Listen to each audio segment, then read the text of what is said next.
कुडाळ तालुक्यात पिंगुळी पाट आणि पिंगुळी मठ या रस्ता कामात सार्वजनिक बांधकाम विभाग कुडाळ उपविभागाकडून मोठ्या प्रमाणात भ्रष्टाचार झाला असल्याचा आरोप ठाकरे सेनेचे माजी पंचायत समिती सदस्य अतुल बंगे यांनी केलाय। 2 वर्षापूर्वी झालेल्या या दोन्ही रस्ता कामांवर पुन्हा खर्च करण्यात आलाय। यात सुमारे 32 लाखाचा आर्थिक भ्रष्टाचार झाला असून त्याला सर्वस्वी सार्वजनिक बांधकाम विभागाचे उपअभियंता धीरज कुमार पिसाळ जबाबदार आहेत। या प्रकरणी त्यांची सखोल चौकशी होऊन कारवाई व्हावी, तसंच कुडाळमधून त्यांची तत्काळ अन्यत्र बदली करण्यात यावी अशी मागणी अतुल बंगे यांनी पत्रकार परिषदेत केली। कुडाळ MIDC रेस्ट हाऊस इथं बुधवारी आयोजित पत्रकार परिषदेत अतुल बंगे बोलत होते।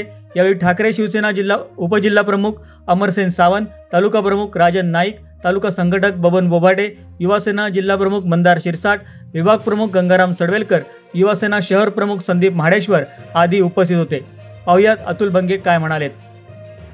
गेले 2 महिन्यापूर्वी सार्वजनिक बांधकाम विभाग कुडाळ यांच्याकडून काही रस्त्यांची मागणी केली होती माहितीच्या अधिकारामध्ये। ती मागणी देण्यास काही कालांतराने वेळ लावला त्यांनी, पण माहिती मिळाल्याच्या नंतर जबरदस्त त्याने धक्कादायक माहिती मिळाली की पिंगुळी पाट आणि पिंगुळी मठ हे 2 रस्ते, या 2 रस्त्यावर हे पूर्वीच रस्ते झालेले होते आणि पूर्वी झालेल्या रस्त्यावर खड्डे बुजवणे, झाडी मारणे आणि मोऱ्यांची डागडुजी करणे आणि ते फलक वगैरे लावणे। 2 वर्षापूर्वी मला वाटतं नरेंद्र मोदी या ठिकाणी मालवणमध्ये आले होते, पण त्यावेळी या रस्त्यांची पूर्णतः डागडुजी झालेली होती। पिंगुळी पाट रस्ता जो आहे तो अगदी तुळतुळीत रस्ता आहे, म्हणजे काही त्या ठिकाणी एकही खड्डा नाही, पण तरी मे महिन्यामध्ये ही कामं त्यांनी दाखवली दोन्ही रस्त्यांवर। आणि एका रस्त्यावर पिंगुळी मठ रस्त्यावर 9,68,740 रुपये त्या ठिकाणी त्यांनी काढलेले आहेत। त्याची एजन्सी आहे, ठेकेदार आहे सरिता आंबेस्कर। आणि पिंगुळी पाट रस्त्यावर त्या ठिकाणी 22,85,169 रुपये पिंगुळी पाट रस्ता। आता त्याची एजन्सी चेअरमन काळ भैरवी मजूर सहकारी संस्थान नेरूर। आणि हा रस्ता पिंगुळी मठ रस्ता सरिता आंबेडकरच्या नावावर पूर्वी सुद्धा पडलेला आहे आणि त्यामुळे तिला ही रक्कम पूर्वी त्या रस्त्याची झालेल्या कामाची मिळालेली आहे, पण नंतर सुद्धा ह्याच रस्त्यावर हाच ठेकेदार दाखवून त्या ठिकाणी रक्कम काढलेली आहे। एकूण जवळजवळ 30-32 लाख रुपयाचा हा अपहार फक्त एका तालुक्याच्या सार्वजनिक बांधकामचा उपअभियंता धीरज कुमार पिसाळ यांनी केलेला आहे असा माझा थेट आरोप आणि पुराव्यानिशी आहे। या ठिकाणी सगळी सगळी माहिती त्या ठिकाणी घेतलेली आहे। हे सगळे आकडे त्या ठिकाणी त्यांनी इंग्लिशमध्ये दिलेले होते, पण आम्ही मराठीमध्ये केलेले आहेत आणि हा पूर्ण त्याची रक्कम आज त्यांनी संबंधित ठेकेदाराला अदा केलेली आहे। आणि ठेकेदार हा नुसता नाममात्र आहे, पण ह्या ठेकेदारांच्या नावावर ही सगळी रक्कम ह्यांनी हडप केलेली आहे पिसाळनी। त्यामुळे या पिसाळची ईडी चौकशी व्हावीच आणि या तालुक्यातून हा अधिकारी हद्दपार व्हावा अशा प्रकारची माझी मागणी आहे। त्यामुळे आम्ही वेळोवेळी ह्या संदर्भात स्थानिक आमदार असतील त्यांच्याकडे सुद्धा ही एक प्रत त्यांना दिलेली आहे। आमचे माजी आमदार वैभव नाईक यांना सुद्धा त्या ठिकाणी दिले। पावसाळी अधिवेशन संपल्यामुळे हा विषय अधिवेशनात मांडता आला नाही, पण आम्ही वरुण सरदेसाई यांच्याकडे सुद्धा वैभव नाईकांनी ही संपूर्ण कागदपत्रांची माहिती त्या ठिकाणी दिली। तरी आज जरी त्याच्या ठिकाणी हिवाळी अधिवेशन जरी संपलं तरी पण ह्याची पूर्ण चौकशी लागून ह्याच्यावर कारवाई होईपर्यंत आम्ही गप्प बसणार नाही। त्यासाठी आपल्या माध्यमातून याचा आवाज हे द्यावा म्हणून त्यासाठी ही पत्रकार परिषद घेतलेली आहे। त्यामुळे आणि ही लेखी आहे आणि सविस्तर आहे।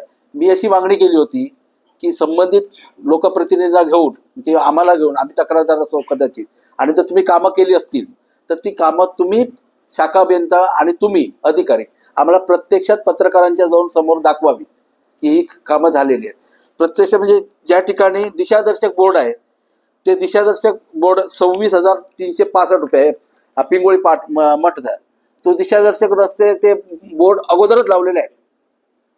आणि त्याच्यानंतर सुद्धा कालच्या पावसाळ्यात तो रोड कारकून असतो त्याने एक JCP पाठवला होता आणि तो JCP पाठवून करमळ गावातली पापडी आहे त्या पापडीतला गाळ करताना स्वतःच व्हिडिओ शूटिंग करत होता.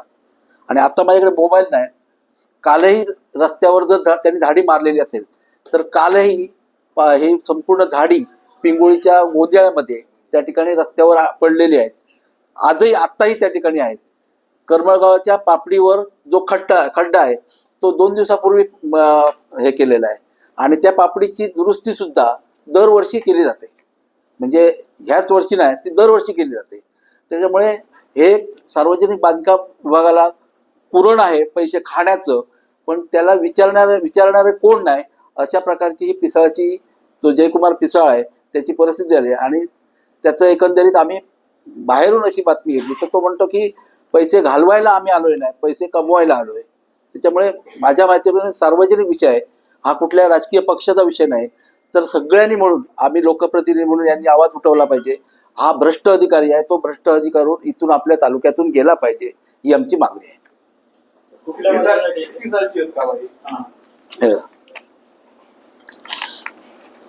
13/7 अंदाजपत्रक 13/7 दोन्ही 13/7/2023 मध्ये अंदाजपत्रक तयार केला तर आणि 2024 मध्ये काम सुरू दाखवला आणि मे महिन्यामध्ये पैसे काढले गेले. मे महिन्यात मे जून आणि जुलै आणि आता ऑगस्ट 4 महिने आले. पहिला 2 वर्षापूर्वी नाही, दुसरा आता हा हो पहिला 2022 मध्ये झाला. 22 मध्ये हो हो 60%. हो ह्या दुसरा 2023चा अंदाजपत्रक लागला आणि मे महिन्यात बिल काढला गेला. चेक दिलो 2022 काढला बिल हो काढलेला हो त्याची रक्कम मी घेऊ. ह्या काय 9,68,740 रुपये पिंगोळी मठ आणि काळ भैरव तो याची त्याच्यात त्यांनी 22,85,000 हो लेखी तक्रार केलेली. माहितीच्या अधिकारात ही सगळी माहिती मागितली. आणि हे बघा गटार मारणे म्हणजे ह्या पिंगोळी मठ गटार मारणे 45,486 रुपये. गटार साफसफाई करणे म्हणजे माणूस एक फक्त बाई एक फक्त साडी बदलली त्याच्यात साफसफाई करणे 24,651 रुपये. आणि 80 mm चे चिरे वापरले 1,04,582 रुपये. हा ह्यो ॲटम पहिल्या कामात नाही असा त्या पिंगोळी मठच्या. आता ह्यो नवीन ॲटम पण तेव्हा ह्याचं काय खड्डे बिड्डे बुजवण्याचा काय विषयच नाही ना, तो रस्तोच नवीन झालेला. आणि ह्यो सुद्धा आता आमच्या म्हणजे तेल भरूचा पिंगोळी पाट रस्त्यावर पडलेला अशा प्रकारचा रस्तो असा. त्याच्यामुळे त्या रस्त्यात सुद्धा झाडी मारणे ग्रास कटर म्हणजे त्याच्यात सुद्धा 3.5-4 लाख रुपये झाडी मारणे दाखवली. आणि आजही झाडी ती रस्त्यावर पडलेली असा. आता कामा ऑलरेडी पूर्वीच झालेली असत. त्याच्यामुळे कंपल्सरी याच्यात भ्रष्टाचार झालेला असा. तालुक्याचे नाही माहिती 2च रस्ते मागले.